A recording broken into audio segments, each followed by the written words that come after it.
بسم اللہ الرحمن الرحیم۔ السلام علیکم۔ حضور اکرم صلی اللہ علیہ وآلہ وسلم نے فرمایا، لوگوں قیامت سے پہلے ایک رمضان ایسا آئے گا جس میں ایک ایسی شدید آواز آئے گی اور دنیا میں کوئی نہیں جان سکے گا کہ آواز کہاں سے آئی۔ آپ صلی اللہ علیہ وآلہ وسلم نے فرمایا کہ اگر رمضان میں ایسی آواز سنائی دے جس کا کوئی کھوج نہیں لگایا جا سکا تو پھر 1 سال کا رزق اپنے گھر میں سمیٹ کر رکھ لینا، کیونکہ اس کے بعد آفتیں ٹوٹیں گی۔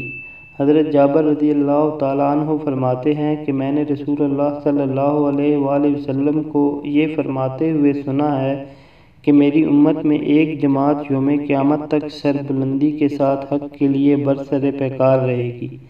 اس سے معلوم ہوتا ہے کہ مومنین کی ایک ایسی جماعت یوم قیامت تک زندہ رہے گی، مگر مندرجہ ذیل احادیث میں صراحت ہے کہ قیامت سے پہلے تمام مومنین کو موت آ جائے گی اور قیامت کے دن کوئی مومن زندہ نہ ہوگا۔ امید کرتا ہوں دوستوں آپ کو ہماری یہ ویڈیو ضرور پسند آئی ہوگی۔ اگر آپ کو ویڈیو اچھی لگے تو لائک کریں، ہمارے چینل کو سبسکرائب کریں اور بیل آئیکن کے بٹن کو پریس کرنا ہرگز نہ بھولیں تاکہ ہر نئی آنے والی ویڈیو آپ تک بر وقت پہنچ سکے۔ شکریہ۔